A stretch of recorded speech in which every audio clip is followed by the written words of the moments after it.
ఎక్కడా ఉపేక్షించం. ఇది జరుగుతుంది. కానీ ఆ సమయంలో కొంతమంది అలవాటు పడిపోయిన వాళ్ళు ఇదే చేస్తారు.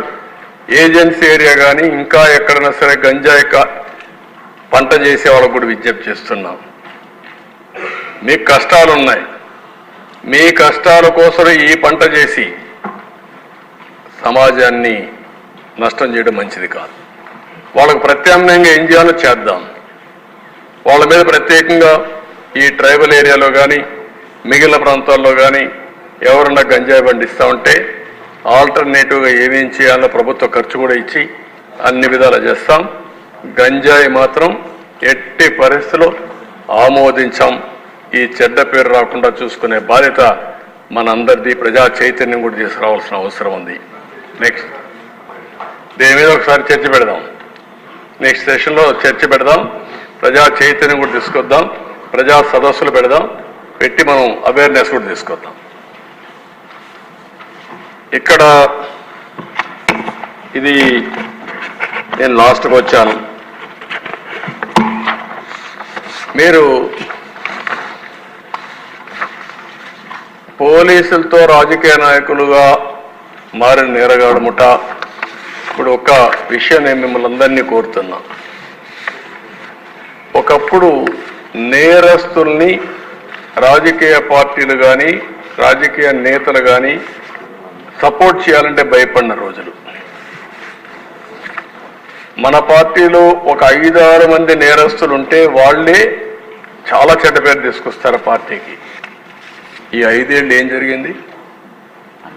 నేరస్తుడే పార్టీ అధినేతగా ఉంటే, ఆ నేరస్తుడే ముఖ్యమంత్రి అయితే ఏం జరగాలనో అదే జరిగింది. మాఫియా తయారైపోయారు. ఇప్పుడు ఒక థియరీ ఉంది. ఆ థియరీ మీరు సీక్రెట్ అని ఒక బుక్ ఉంటుంది. మీరు చదివిన వాళ్ళు చాలా మంది తక్కువ ఉంటారు.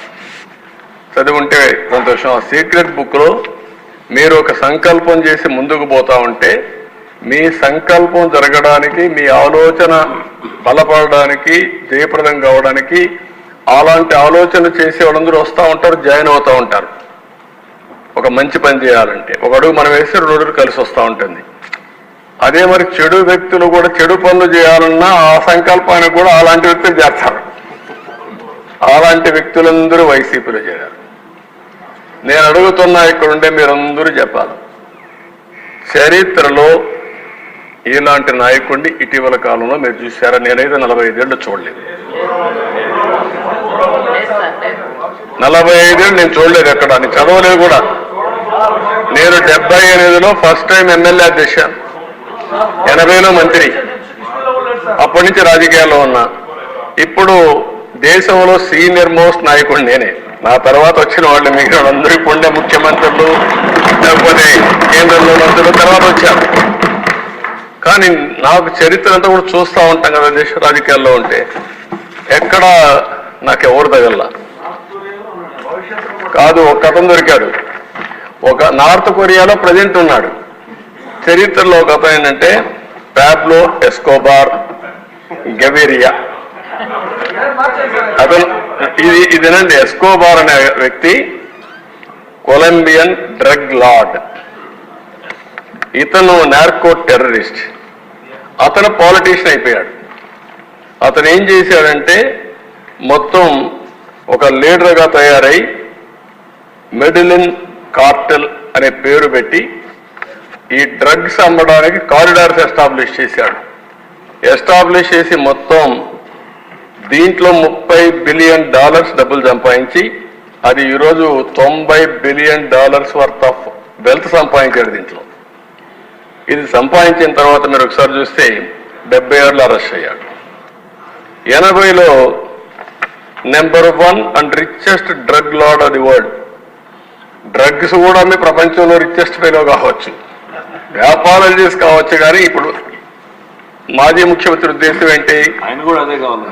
ఆయన ఏమనుకున్నా అంటే టాటా, రిలయన్స్, అదానీ ఇలాంటి వాళ్ళు డబ్బులు ఉన్నాయి, వాళ్ళకంటే ఎక్కువగా సంపాదించాలనేది ఆయన కోరిక.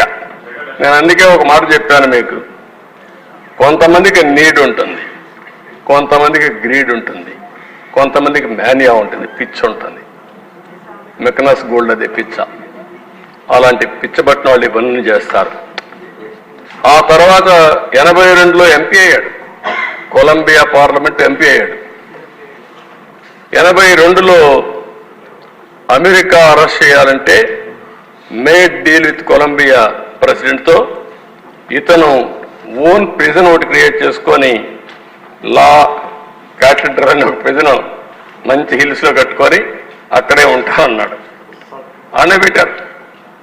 అక్కడిని తప్పించుకొని మళ్ళా వెళ్ళాడు.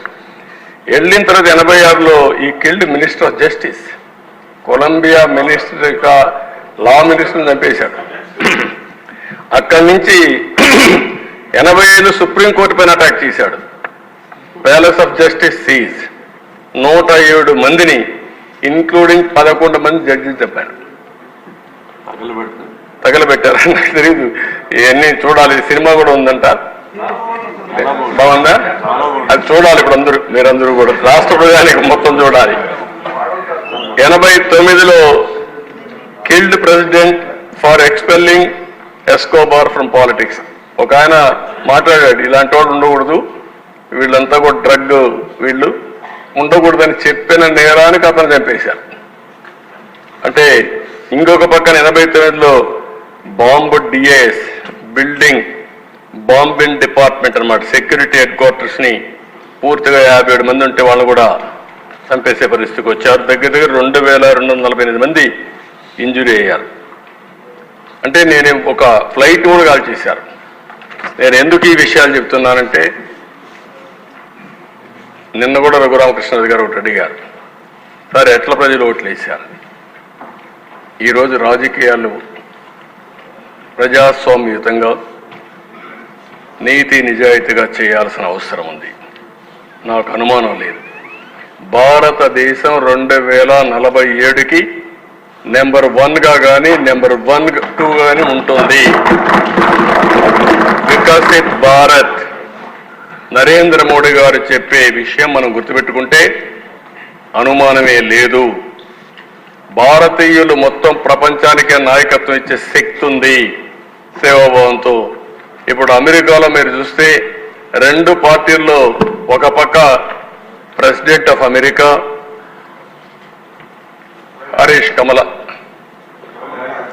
కమలా హరీష్ గారు ఈరోజు పోటీ చేసే పరిస్థితి వచ్చారు. ఇంకొక పక్క ఆ పార్టీలో కూడా వైస్ ప్రెసిడెంట్ వైఫ్ తెలుగు అమ్మాయి.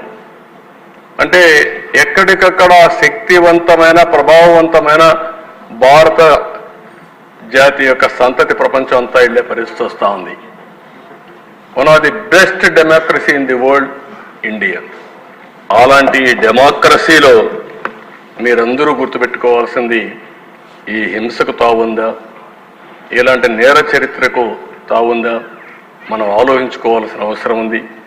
ప్రజలకు కూడా చెప్తాను, నేను ముఖ్యం కాదు, ఈ రాష్ట్రం ముఖ్యం. నేను శాశ్వతం కాదు, ఈ రాష్ట్రం శాశ్వతం. అలాంటి ఈ రాష్ట్రాన్ని ఏ విధంగా మనం ముందుకు తీసుకుపోవాలో ఆలోచించవలసిన బాధ్యత. ఏదో ఇక్కడ అందరినీ మనల్ని ఇబ్బంది పెట్టారని నేను మాట్లాడడం లేదు. మీ అందరికీ ఇబ్బంది ఉంది, నన్ను ఇబ్బంది పెట్టారు. సరే, భగవంతుడు మనల్ని కాపాడాడు, అది వేరే విషయం, చరిత్ర. కానీ అందుకే నేను చాలాసార్లు మీటింగ్లో చెప్పాను, ఎవరు రాజకీయాల్లో ఉన్నా పర్వాలేదు, కానీ ఇలాంటి వ్యక్తులు రాజకీయాలకు అర్హత లేదనేది నా అభిప్రాయం. ఇప్పుడు కూడా స్ట్రాంగ్లీ బిలీవ్ దట్. ఆ విషయమే ప్రజలకు చెప్తున్నాను. మీరు కూడా ఆలోచించండి, అందరూ కలిసి ముందుకు పోవాల్సిందిగా నేను కోరుకుంటే. నెక్స్ట్, ఇప్పుడు వే ఫార్వర్డ్. పోలీస్ శాఖ పూర్తిగా ప్రవర్తనలోనే మార్పు తీసుకొస్తాం. కొత్త క్రిమినల్ చట్టాలపైన అవగాహన వేస్తాం, చర్చ చేస్తాం. లా అండ్ ఆర్డర్ ఎందుకు అవసరం, లా అండ్ ఆర్డర్ యొక్క ప్రాముఖ్యత ఏంటి, లా అండ్ ఆర్డర్ ఉంటే ఏమేమి లాభాలు వస్తాయో అన్నీ కూడా చర్చ చేస్తాం. ఏదైతే మోడర్న్ ఎక్విప్మెంట్ ఉందో, అత్యాధునిక సాంకేతిక పరిజ్ఞానం తీసుకొచ్చి ఎవరు తప్పు చేసినా, నిన్న మీరు చూస్తే ఏ పరిస్థితికి వచ్చారంటే మదనపల్లి ఫైల్స్, ఇది లేటెస్ట్ కేసు. అక్కడ సిఎస్ అందరూ ఉన్నారు, దగ్గర 2000 ఫైల్స్ కాల్ చేశారు, అన్ని రిట్రీవ్ చేస్తున్నారు ఇప్పుడు. అంటే అంటే ఏ విధంగా వీళ్ళు తయారైపోయారంటే వీళ్ళు చేసే ఘోరాలు నేరాలు కప్పిపుచ్చుకోవడానికి దేనికైనా తెగాయించే పరిస్థితికి వస్తున్నారు. అందుకనే ఈ టెక్నాలజీ కూడా ఉపయోగించుకుంటాం. గంజాయి మారక ద్రవ్యాల బెడదపై పోరాటం చేస్తాం, ప్రజల్లో అవగాహన చేస్తాం, ఇంకా డిబేట్ చేద్దాం. ఎట్టి పరిస్థితుల్లో దీన్ని ఎరాడికేట్ చేయాల్సిన బాధ్యత ఈ ప్రభుత్వం పైన ఉంది. దాన్ని పూర్తిగా ప్రజల్లో తీసుకుపోయే బాధ్యత ఇక్కడ ఉండే ఎమ్మెల్యేల పైన, ఈ డిపార్ట్మెంట్స్ పైన ఉందని చెప్పి నేను మీకు తెలియజేస్తూ, ప్రవర్తనాత్మక పోలీస్ శాఖ, నేరగాళ్ళలో భయం రావాలి. నేను అందుకే ఫైనల్గా ఒకటి చెప్తున్నా, లాస్ట్ నేర రహిత సమాజం, జీరో టాలరెన్స్ ఆన్ క్రైమ్. ఎక్కడ రాజీ పడే సమస్య లేదు, తన మన అనే భేదం కూడా లేదు. శాంతి భద్రతలో నూతన అధ్యాయం, new chapter in law and order will start, already started. ఎవరైనా మారకపోతే మళ్ళీ చెప్తున్నా ఈ హౌస్ ద్వారా, ఎట్టి పరిస్థితుల్లో మీరు మారకపోతే దాని సీక్వెన్సెస్ కానీ దాని కాన్సిక్వెన్సెస్ కానీ మీరు ఫేస్ చేసే పరిస్థితి వస్తుంది. లా అండ్ ఆర్డర్కి అభయడగండి, చట్టాన్ని గౌరవించండి. లా ఆఫ్ ది ల్యాండ్ ఉంది. అదే సమయంలో నేరస్తులు కూడా రాజకీయాల్లోకి వచ్చి నేరాలు ఘోరాలు చేయడానికి రాజకీయం ముసుగేసుకుంటే మాత్రం ఆ రాజకీయం ముసుగు చేసి ఎవరైతే నేరాలు చేసిన వాళ్ళని నేరస్తులుగానే ట్రీట్ చేసి పనిష్ చేస్తామని చెప్పి కూడా ఈ హౌస్ లో మరొకసారి మీ అందరికీ తెలియజేసుకుంటూ, 5 ఏళ్లలో జరిగింది ఇది. దీనికి ఒకటే పరిష్కార మార్గం, ప్రజా చైతన్యం. ఆ ప్రజా చైతన్యంతోనే ముందుకు పోయి ఒక ఆంధ్రప్రదేశ్ రాష్ట్రం పీస్ఫుల్ స్టేట్, ఒక డొసైల్గా ప్రతి ఒక్కరు కూడా ప్రపంచంలోనే తెలుగు జాతి, నేను ఎన్నోసార్లు చెప్పాను, నెంబర్ 1 కమ్యూనిటీగా చేసే అవకాశాలు ఉన్నాయని, దానికోసం ముందుకు పోతా అని చెప్పి తెలియజేసుకుంటూ, నేను చెప్పిన విషయాలన్నీ ప్రజలు ఆలోచించండి. మీకు జరిగిన ఘోరాలు అన్యాయాలు ఇక్కడనే నేను చూస్తే 80%, 90% ఎమ్మెల్యేస్ అంతా బాధితులే. ఇదే సమస్య ప్రజల్లో ఉంది. వాళ్ళు చెప్పుకోలేని ఫియర్ ఉంది, భయం ఉంది. కొంతమందికి ఎవరికి చెప్పాలో తెలియని పరిస్థితుంది. వాళ్ళు కూడా చెప్పమంటున్నా, మీకు జరిగిన అన్యాయాలు చెప్పండి. మీ అన్యాయాల్ని పూర్తిగా అరికట్టే బాధ్యత, మీకు న్యాయం చేసే బాధ్యత మేము తీసుకుంటామని మరొకసారి తెలియజేసుకుంటూ, ఈ అవకాశాన్ని ఇచ్చిన స్పీకర్ గారికి మనస్ఫూర్తిగా నమస్కారాలు, ధన్యవాదాలు. థ్యాంక్ యూ అన్న. రాష్ట్రం